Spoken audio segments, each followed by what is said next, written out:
દર્શક મિત્રો, ન્યૂઝ 7 ઇન્ડિયામાં આપ સૌનું હાર્દિક સ્વાગત છે। આવો જોઈએ આજના સમાચાર। ધાંગધ્રા તાલુકાના નરાડી ગામે તારીખ 26મી ઓગસ્ટ 2024ની રાત્રિના સમયે ગીરાભાઈ ભરવાડના 10 ઘેટા અને 4 બકરા કુલ મળીને 14 પશુઓ શંકાસ્પદ રીતે મોત નીપજ્યા। ત્યારે ફરી એકવાર નરાડી ગામે 60 ઘેટાઓના શંકાસ્પદ મોત નીપજ્યા।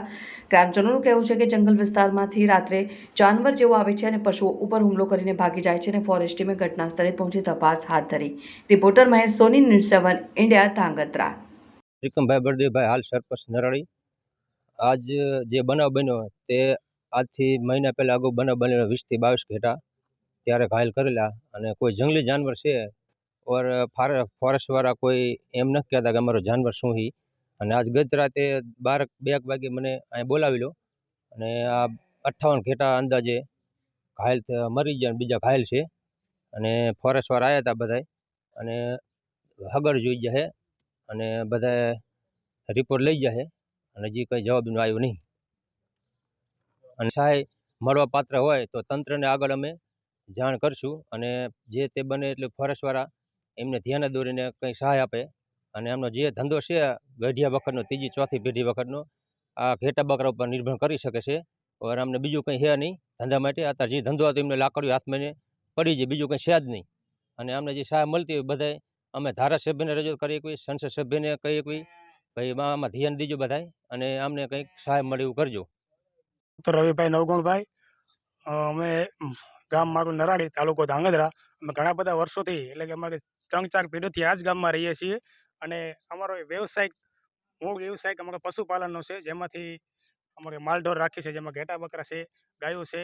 અને ગઈકાલે રાત્રે એટલે કે રાત્રે લગભગ મોડી 12:30 થી 1ના ગાળામાં કોઈ જંગલી જનાવર આવી અને અમારા વાડામાં જે ગાઢ છે ઘેટા એના ઉપર હુમલો કરેલ છે। લગભગ 47 જેવા મોટા ગાઢ અને 6 થી 7 નાના જેવા ઘેટા બચ્ચા એના ઉપર અટેક કરેલ છે અને તમામને મારી નાખેલ છે, મરણ પામેલ છે।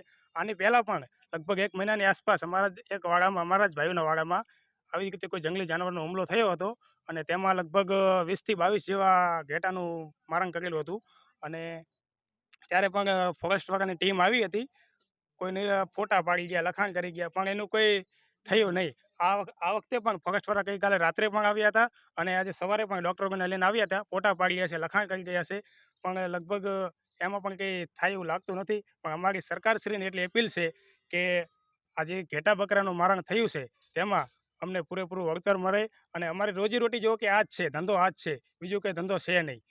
આના ઉપર જ અમે આત્મનિર્ભર છીએ અને જો અમારે આવી રીતે એક સાથે 60 જેટલો માલ વહી જતો હોય તો અમે ધંધો બીજો કરીએ શું?